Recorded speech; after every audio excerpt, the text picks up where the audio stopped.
Today, we want to do stage 4. I like to call it the checkup stage.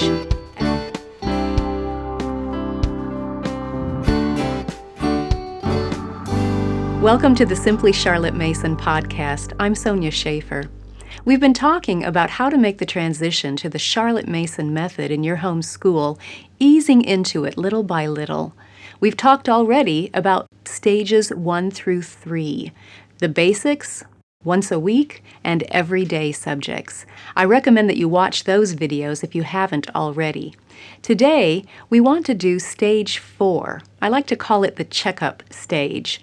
At this stage, I want you to look at 3 different subjects and just check on them and make sure that you are using Charlotte Mason methods for those 3 subjects.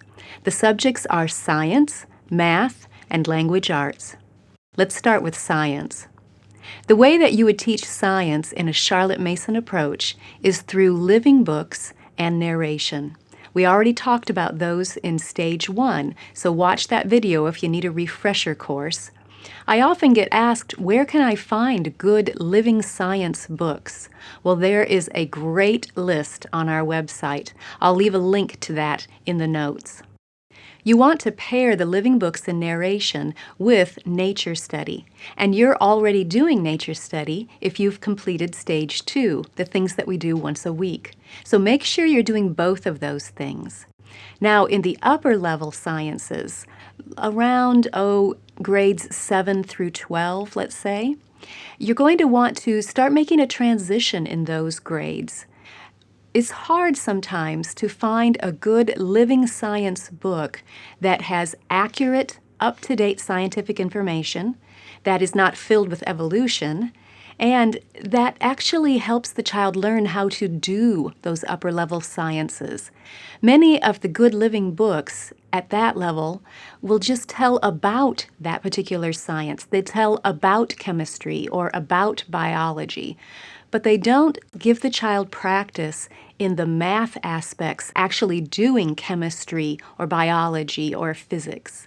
So up in those grades, we like to recommend getting a conversational textbook, one that will help your child understand those upper-level sciences well, but also one that will help them make that transition to textbooks. If they're doing further education upon graduation, they're going to need an introduction to textbooks somewhere along the way. And Charlotte did use some textbooks for her students. So that's where we recommend that you go ahead and incorporate some textbooks, but also bring alongside good living science books that you can pair with that textbook and keep that love of learning alive. Make sure that it's a conversational textbook, one that is very conversational in tone, not just a fact dump. All right, so check on your science materials and make sure that those fall in line with a Charlotte Mason approach. The next subject that we want to check up on is math.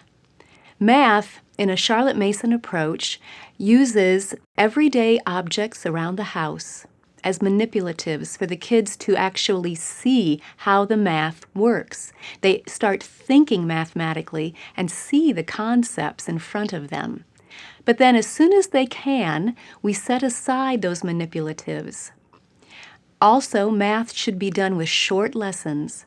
And by that, I mean in the younger elementary grades, you're looking at about a 15-minute lesson for the new concept with a 5-minute review mental math lesson at the end, so 20 minutes total.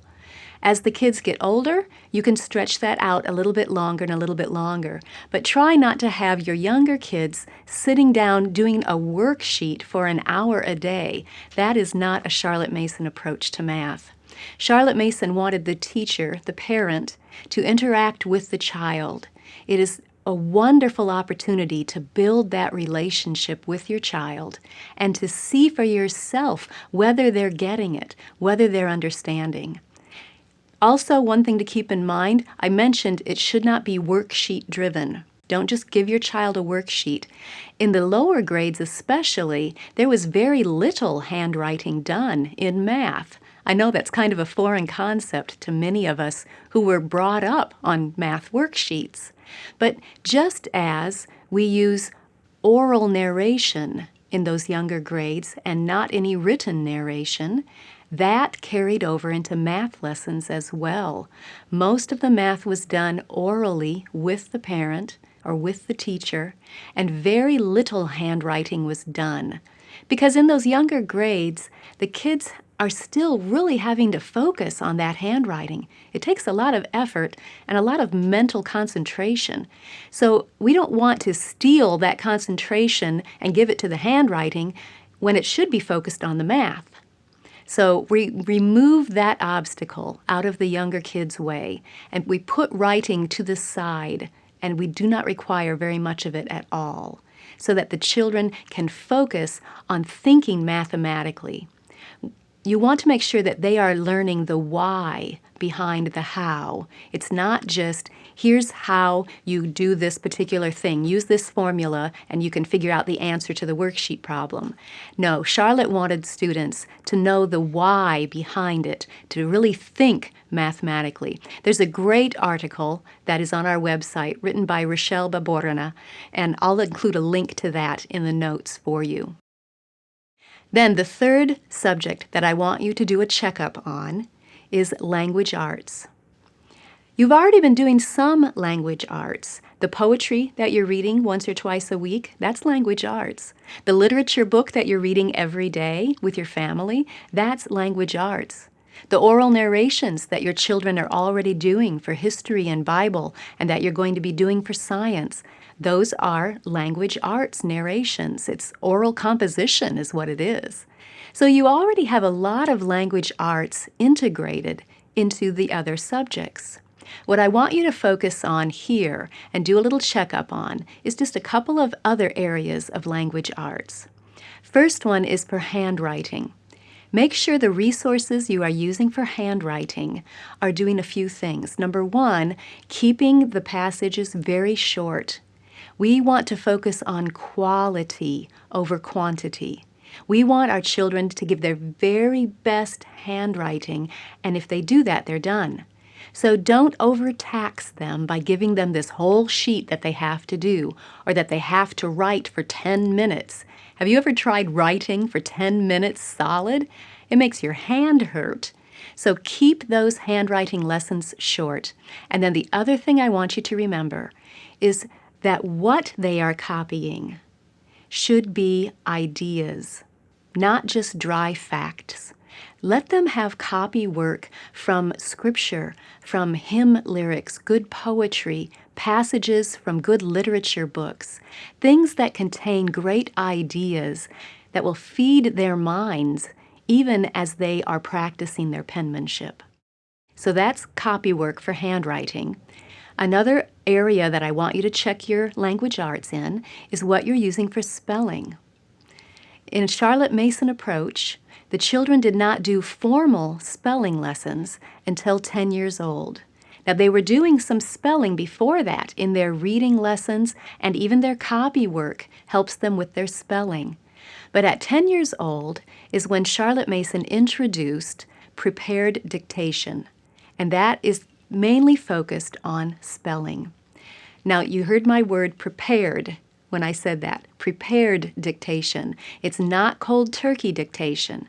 Charlotte did not want the children just guessing at how you spell a word, because that sets up that eternal debate. You know, we all have some words that to this day we can't remember. You know, is that one E-R or A-R? Because we've seen it both ways, and it's set up two images in our heads. Charlotte wanted to avoid that situation for children as much as possible. So she wanted the children to study the passages ahead of time. And then, when it's time for the dictation lesson, you make sure that the children know how to spell the words first before you ever dictate the passage. Watch for that area of language arts. Make sure that it's in line with Charlotte Mason methods as well. And then the other one I want you to check is grammar, English grammar. Charlotte did not introduce this subject again till the children were 10 years old, same as dictation. And when she did introduce it, it was a very straightforward instruction. This is a noun. A noun is the name of a person, place, thing, or idea. But then she would bring in good literary passages for them to practice with. Here are 3 italicized words in this poem. Tell me which one is the noun. Things like that. So even then you can bring in ideas along with the grammar lessons. And then one other thing that I want you to do, at this point, if you have kids who are 10 years old or older, start making a transition to having them do some written narrations. Once they are comfortable with the oral narrations, hopefully by this stage you have become comfortable with the idea of using narrations along with your living books for history, for Bible, and now for science. The older kids, once they have gotten a grasp on their oral narrations, start to make a transition to writing some of those narrations. That is their written compositions. So make sure that you are making that transition for your older children. There's a great video that I did a few years ago called The Natural Progression of Language Arts. I want you to watch that video. It will really help you see how Charlotte laid out this whole progression from the early years, preschool, all the way up to high school. So you see when each part of language arts comes in and how they build on the foundation that was already laid. It makes total sense once you see the big picture. I'll leave a link to that video in the notes for you. So your assignment for Stage 4. Make sure that the materials you're using for science, for math, and for language arts agree with the Charlotte Mason method. And if any of them don't agree, then make changes in those as you feel comfortable and as you're ready. Don't forget to check the links down below for the Living Science Books list, for that math article, and for the language arts video. And also, if daily lesson plans would be helpful to you in these particular subjects, math, language arts, and science, you can check out our individual studies lesson plans, because those are the subjects that need to be done one-on-one, individually, at each child's pace. All the other subjects can be done as a whole family together. I'll put links to the individual studies in the notes as well for you. Next time, we'll look at the final stage for the transition. But look at all the subjects you've already made the transition in. Really, you're doing mostly Charlotte Mason now. Well done. The final stage is just going to be icing on the cake. Some final subjects that you can add in if you want to and as you feel ready. Be sure that you've subscribed if you haven't already. We upload new videos regularly, and if you click that little bell, you'll receive a notification whenever a new episode is posted. You can also subscribe to the audio version of this podcast or read the blog post version on our website at simplycharlottemason.com. All of the links to those will be in the notes as well. Thanks for watching. See you next time.